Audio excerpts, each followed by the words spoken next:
जिस तरीके से सरपंचों का जो रोष प्रदर्शन ई टेंडरिंग और राइट टू रिकॉल को लेकर चल रहा था, उसको लेकर जो है वो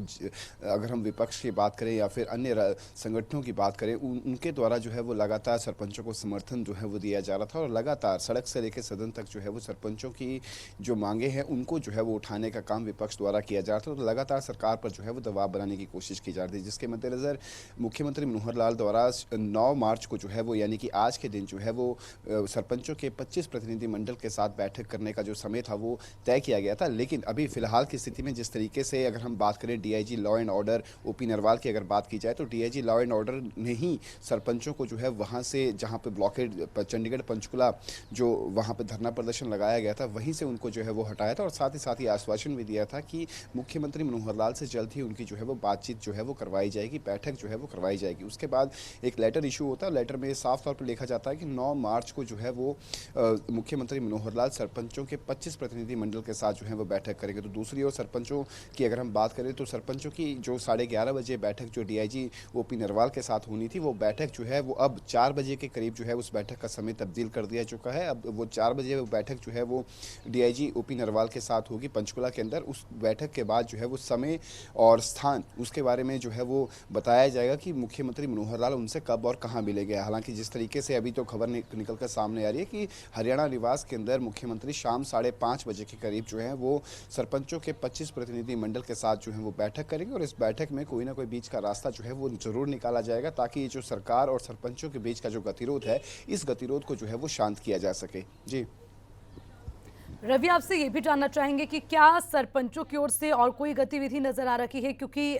सरपंच इस तैयारी में थे कि अगर आज कोई समाधान नहीं निकलता तो आने वाले समय में करनाल में मुख्यमंत्री आवास का घेराव करेंगे। उसकी तैयारी पहले से कर बैठे थे सरपंच, लेकिन मुलाकात से पहले किसी तरह की कोई गतिविधि?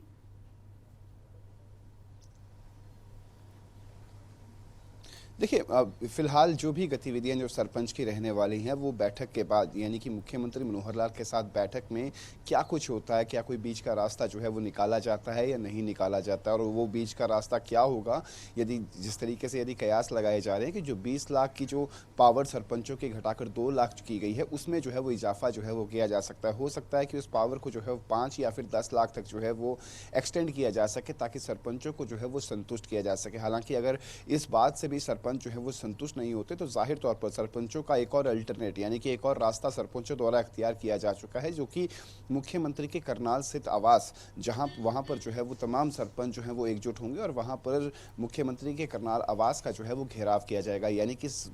कि सरपंच जो है वो लगातार एक कदम जो है वो पहले ही सोचकर बैठे हुए हैं कि यदि कोई सहमति जो है वो किसी बिंदु पर नहीं बनती है, सहमति नहीं बनती है मुख्यमंत्री मनोहर लाल के साथ बैठक करने के बाद, तो फिर आगे का रास्ता क्या होगा। आगे का रास्ता जो है वो 11 मार्च को अंदर जो है वो करनाल स्थित मुख्यमंत्री आवास का जो है वो घेराव किया जाएगा। तो जाहिर तौर पर जो सरपंचों की अगर हम बात करें तो सरपंचों की तरफ से लगातार जो है वो सरकार पर जो है वो दबाव बनाने की कोशिश की जा रही है, ताकि सरकार को जो है वो अपनी मांगे जो है वो मनवाई जा सके। हालांकि उनकी जो मांगे हैं उसका अगर जिक्र करें तो उनकी मांगों में बहुत सारी रवि, रोकना चाहूंगी आपको, माफी चाहूंगी, बिल्कुल जिक्र करेंगे उनकी मांगों का भी कि किन मांगों को लेकर सरपंच अड़े हुए हैं। पंचकुला से हमारे संवाददाता तारा ठाकुर हमारे साथ जुड़े, एक बार उनका रुख करूंगी। तारा, आपसे जानना चाहूंगी, 11:30 बजे का समय था, डीआईजी लॉ एंड ऑर्डर से मुलाकात सरपंच प्रतिनिधि मंडल की होनी थी, बदलाव कर दिया गया। जरा बताएं इस बदलाव के पीछे की वजह।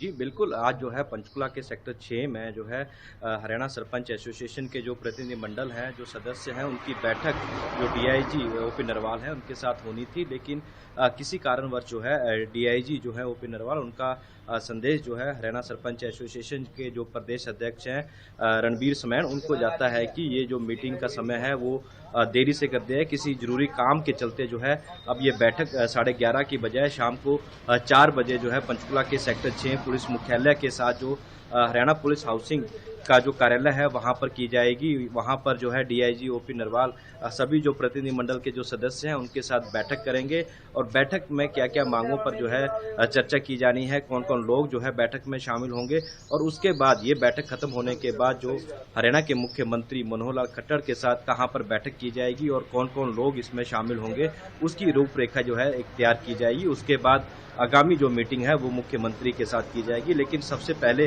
जो बैठक है वो डीआईजी ओपी नरवाल के साथ होगी और जो लोग शामिल होंगे उनकी एक सूची तैयार की जाएगी और उसके बाद मुख्यमंत्री के साथ कहीं ना कहीं चंडीगढ़ जो मुख्यमंत्री आवास स्थान है वहां पर की जा सकती है। लेकिन अभी सुबह का समय था, उस पर जो है थोड़ा सा देरी हो चुकी है। 4 बजे करीब, शाम 4 बजे जो है ये बैठक होगी और ये बैठक जो है अहम बैठक मानी जा रही है, क्योंकि हरियाणा के जो सरपंच एसोसिएशन के पदाधिकारी हैं उन्होंने पहले ही जो है सरकार को चेतावनी दे दी है कि अगर वार्ता विफल होती है, उनकी मांगों पर सहमति नहीं बन पाती है, तो वो 11 मार्च को करनाल सीएम सिटी में जो है मुख्यमंत्री आवास का जो है घेराव करेंगे और बड़ा आंदोलन वो सरकार के खिलाफ करेंगे। साथ ही ग्रामीण क्षेत्रों में जो सत्ताधारी नेता पाएंगे उनका विरोध किया जाएगा। इस तरह की बहुत चेतावनी सारी तैयारियां हैं तारा ठाकुर, इस तरह की बहुत सारी तैयारियां सरपंचों की ओर से की गई हैं अगर उनकी मांगों को नहीं माना जाता। हालांकि उस पर भी नजर रहेगी, आपसे अपडेट लूंगी। शुक्रिया आपका जानकारी के लिए। लेकिन एक बार फिर से रवि आपके पास में आना चाहूंगी सीधे सवाल के साथ, कयास के तौर पर या संभावनाओं के तौर पर देखें, आज की मुलाकात से कोई समाधान होने की उम्मीद है?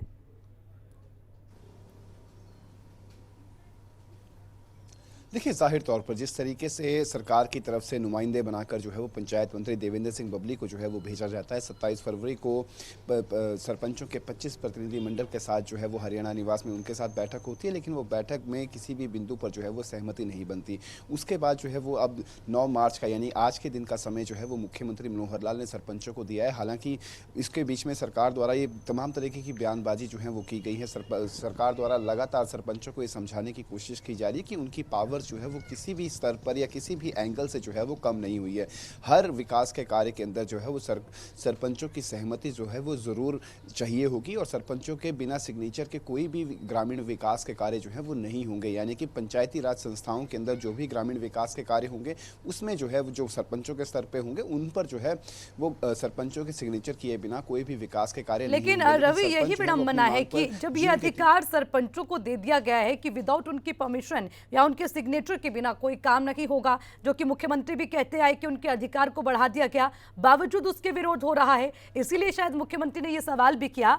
कि एक बार जरा ये बता दे कि ई टेंडरिंग योजना में खामी क्या है। उनके अधिकार को जो कम करने का जिक्र कर रखे हैं, सरकार कह रही कि उसको बढ़ा दिया गया। इसी पर हमारी नजर है कि आज क्या समाधान निकलता है। रवि, तारा, बहुत बहुत शुक्रिया, आप दोनों का नजर बनाए रखिएगा, लगातार इस पर अपडेट आपसे लेंगे।